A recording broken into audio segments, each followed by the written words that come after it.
Assalamualaikum warahmatullahi wabarakatuh. Ma'asyiral muslimin rahimakumullah. Suatu hari dalam sebuah majelis ilmi, dalam forum ilmu, Imam Al-Ghazali melontarkan 6 pertanyaan terhadap murid-muridnya yang berada di hadapannya dalam sebuah forum majelis ilmi. 6 pertanyaan itu sungguh sangat sederhana, akan tetapi memerlukan jawaban dan makna yang luar biasa. Pertanyaan pertama yaitu, anak-anakku, murid-muridku, di dunia ini apa sesuatu yang paling dekat di antara kita? Beberapa murid-muridnya menjawab bahwa yang paling dekat dengan kita adalah bapak, ibu, orang tua, sahabat, keluarga. Tapi kata Imam Al-Ghazali, bukan itu jawabannya. Sesuatu di dunia ini yang paling dekat dengan kita adalah al-maut atau kematian.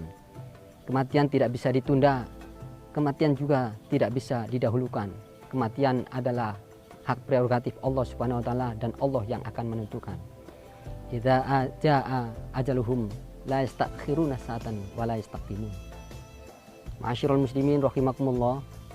Pertanyaan yang kedua adalah, anak-anakku, apa sesuatu di dunia ini yang paling jauh dari diri kita? Beberapa murid-muridnya ada yang menjawab bahwa sesuatu yang paling jauh dari kita adalah matahari, planet, asteroid, galaksi, dan lain sebagainya. Tapi kata Imam Al-Ghazali, sesuatu yang paling jauh dari kita adalah masa lalu. Kemarin, minggu lalu, tahun yang lalu, kita beraktivitas, kita juga menghadapi beberapa peristiwa. Tapi hari ini aktivitas dan peristiwa yang telah kita lalui tidak bisa sampai pada hari ini. Dan entah kemana kita akan menemukannya. Makanya dalam sebuah hadis marfu disebutkan, man kana yaumuhu khairan min amsihi fahuwa rabihun. Barang siapa yang pada hari ini lebih baik daripada hari kemarin, maka termasuk orang yang beruntung. Pertanyaan ketiga, kata Imam Al-Ghazali, anak-anakku, di dunia ini, di sekeliling kita, apa sesuatu yang paling besar? Mereka pun menjawab bahwa sesuatu yang paling besar adalah bumi, gunung, dan lain sebagainya. Tapi kata Imam Al-Ghazali, yang paling besar di antara kita, yang berada di sekeliling kita, bahkan berada pada diri kita, pada hati kita masing-masing, adalah nafsu. Nafsu apabila tidak terkendali, maka nafsu akan mengendalikan kita, akan mengarah ke sebuah kejahatan, keburukan, bahkan kekejian. Innan nafsa la'ammaratun bisu. Ma'asyiral muslimin rahimakumullah. Pertanyaan yang keempat adalah, apa sesuatu yang paling ringan di antara kita, bahkan diperbuat oleh kita sendiri? Kata Imam Al-Ghazali, sesuatu yang paling ringan adalah meninggalkan sholat. Betapa kita mudahnya meninggalkan sholat, betapa kita gampangnya meninggalkan sholat. Padahal Allah Subhanahu wa taala telah memaktubkan semuanya dalam Al-Quran. Fawailul lil musallin alladzina hum an sholatihim sahun. Bahwa Allah itu akan mengancam bagi orang yang melalaikan sholat, bagi orang yang menunda-nunda sholat, apalagi orang yang meninggalkan sholat. Ma'asyiral muslimin rahimakumullah. Pertanyaan yang berikutnya, pertanyaan kelima dari Imam Al-Ghazali. Apa sesuatu yang berada di sekeliling kita, bahkan yang berada dalam diri kita, yang paling berat?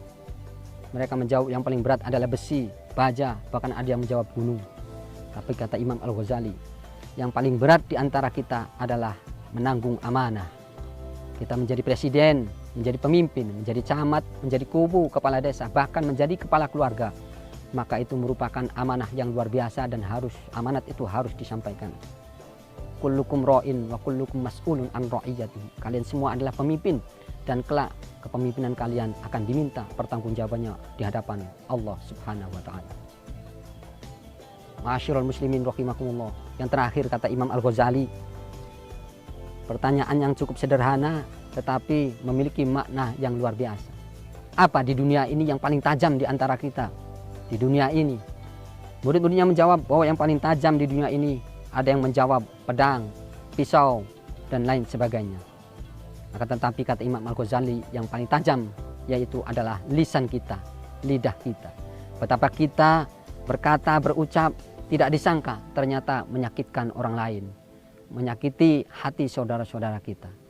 Oleh karena itu, Salamatul insan fi hifdzil lisan. Keselamatan manusia itu tergantung bagaimana dia menjaga lisannya. Man kana yu'minu billahi wal yaumil akhir falyaqul khairan aw liyasmut. Apabila Anda semua beriman kepada Allah dan hari akhir, maka hendaklah berkata dengan baik atau diam, dianggap lebih baik daripada berkata kemudian menyakiti orang lain.